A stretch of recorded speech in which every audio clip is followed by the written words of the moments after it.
right, Tyler. We had to set the table with the news of the day.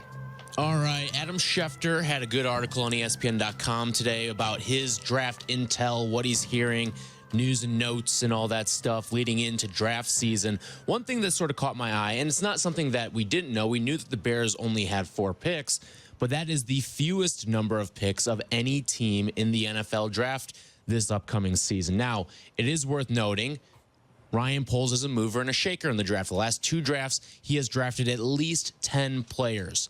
How many picks will the Chicago Bears end up making in this year's NFL draft? They've got 4 picks right now, but that obviously could change. 5. I was going to say 5 as well, and it's not going to be trading number 9. It'll be something that they do, what do they have, 4th? They don't have a 2nd or a 3rd, right? They have a 4th?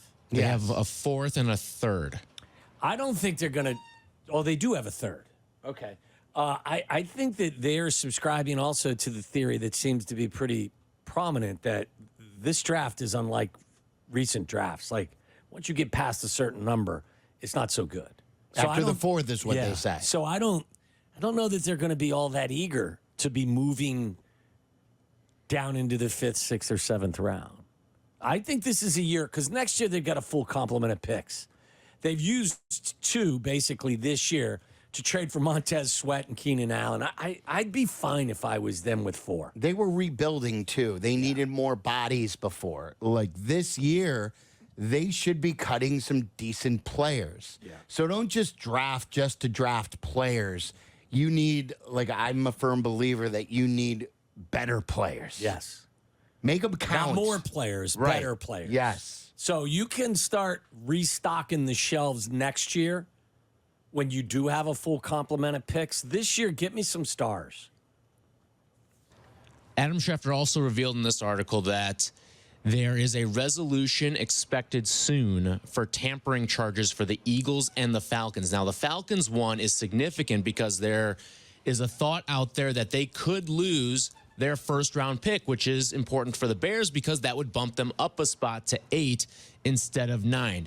How shocked would you be if the Atlanta Falcons end up losing their 1st-round pick because of tampering allegations involving Kirk Cousins? I would be super shocked. This year's 1st-round pick? Yeah, that's a stiff penalty to pay for doing something that every team in the National Football League does, just didn't get caught. How often does that happen, Tyler, where a team is tampering and they lose that year's 1st-round pick? Is it usually the following year that they would lose it? So the Dolphins forfeited, it would have been their that year 1st-round pick for making a run at Tom Brady. Oh, and so they did lose it that year. And then they also lost what is their this year's 3rd-round selection as well. And that was for Brady and Sean Payton. And then the Chiefs forfeited their 2016 3rd-round pick and 2017 6th-round pick for tampering with Jeremy Maclin in 2015. Jeremy Maclin. Wide receiver. Mm-hmm. Look, I know there are rules, but we basically, everyone that is even within an arm's length distance from the league, we all joke about illegal tampering. Like, it's a joke. We all talk about it. I think Atlanta, though, has gotten a little too cocky.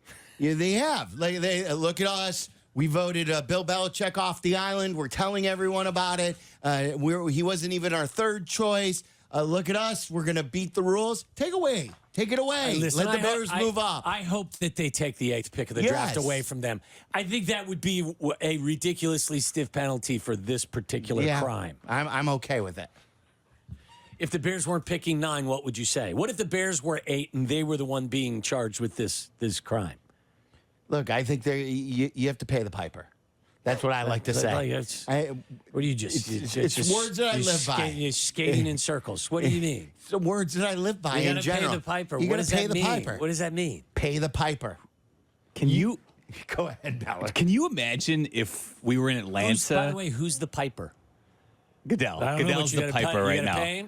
Can you imagine if we were in Atlanta? Isn't he the bull shooting coach, by the way? Piper? Peter Piper. No, but can you imagine if we were in Atlanta getting ready for the draft and then all of a sudden, like the day before, like, oh, by the way, we don't have a 1st-round pick. It's gone. After all the work that they've done on the number 8 pick, Then we celebrate in Chicago. We're like, yes, one of the receivers are definitely going to be there now.